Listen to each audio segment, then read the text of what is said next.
In the world of the Fast and the Furious, many of the characters from all the movies get very cool cars, like Han's Mazda RX-7 to Brian's Mitsubishi Eclipse, Brian's Toyota Supra, and of course Dom's Dodge Charger from the first movie.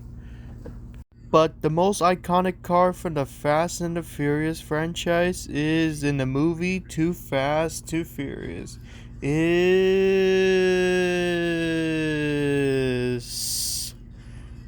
Tej's Acura NSX. Wait, what? April Fools! I gotcha, you guys. For now, what's my opinions about Tej's Acura NSX from Too Fast and Furious? It's okay, actually, but that's not what Craig Lieberman said in his vision, though.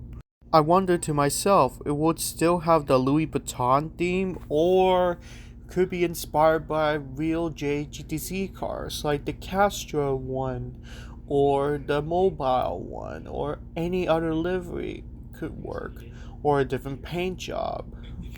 For now, let's talk about the specs about this car.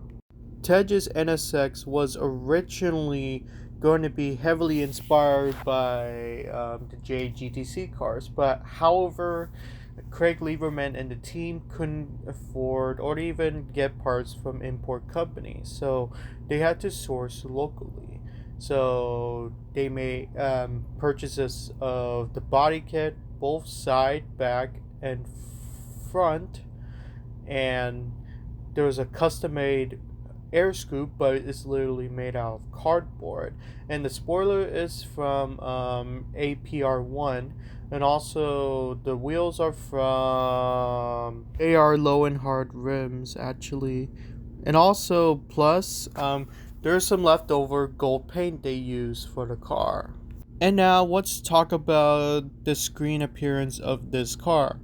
Well, like Craig said, it only appeared for a couple frames or a couple seconds of it, but there's one scene that I never noticed. While Brian's trying to escape from the cops, I got to see Tej's NSX, or Craig never noticed, but I do notice it. But once you notice, you cannot unnotice it. In fun fact, the NSX was supposed to be Brian's third car, but it was changed into Chevy Camaro later on. Jeez, we're going to see Brian driving muscle cars in the Fast and Furious movies by this point. We got Fast 4 Furious and Fast 5. He will drive muscle cars in this film. That's so funny, isn't it?